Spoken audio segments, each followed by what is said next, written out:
Good morning and welcome to our daily devotional from Pilgrim Congregational Church. I'm Patrick Horn. Very glad to have you with us on this Thursday, January the 19th, 2023, as we have been considering and reflecting on the famous passage from Isaiah chapter 9. And this morning I would like for us to reflect on something that may be a little difficult, but I want us to reflect on the fact that this passage arises out of the horrors of military conflict. And I would like for us to take a moment this morning and to remember and to consider that there are people in the world today who are suffering under military oppression and fighting. And especially we want to remember the people in the Ukraine, of course, but also in Ethiopia and Myanmar and other parts of the world that are suffering from military oppression. So I'm going to read this passage now, and I hope that you will reflect on the people who are suffering now from military oppression, and that you'll keep them in your prayers and your thoughts as I read this passage now from Isaiah chapter 9.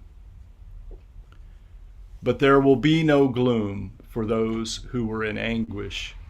In the former time he brought into contempt the land of Zebulun and the land of Naphtali, but in the later time he will make glorious the way of the sea, the land beyond the Jordan, Galilee of the nations. The people who walked in darkness have seen a great light.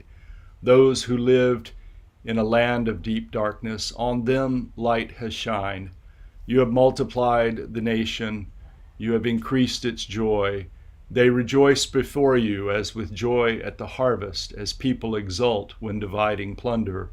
For the yoke of their burden and the bar across their shoulders, the rod of their oppressor, you have broken as on the day of Midian.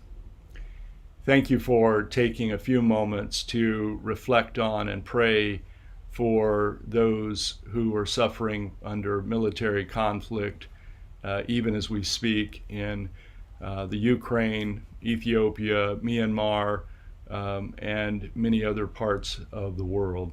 Let's close with this word of prayer from W.E. Orchard. O God, immortal and invisible, forgive the faltering faith of those whose dwelling is among the mortal and the seen. We have no sight for unseen things, and we may have missed thee at every turn. Every common bush may flame with fire, but we have no time to turn aside, and our hardened feet do not apprehend the holy ground. The heavens may declare thy glory, but our eyes are too earthbound to read their story of infinity and peace. Day unto day may utter speech, but our ears are deaf with inward strife, and we hearken not nor understand. We have brooded long on the pain and anguish of the world, but we can read no redemption in the cross to which humanity is nailed. We have looked into the faces of our fellows, but discern no divine impression there. We have found little to love in the brother in whom we have seen. How can we hope to love the God whom we have not seen? And now the awful fear has crept upon us that we are blind. O Lord, that we might receive our sight. Amen. Thank you for joining me this morning from Pilgrim Congregational Church. I'm Patrick Horn, and I hope that you have a very good day. Goodbye.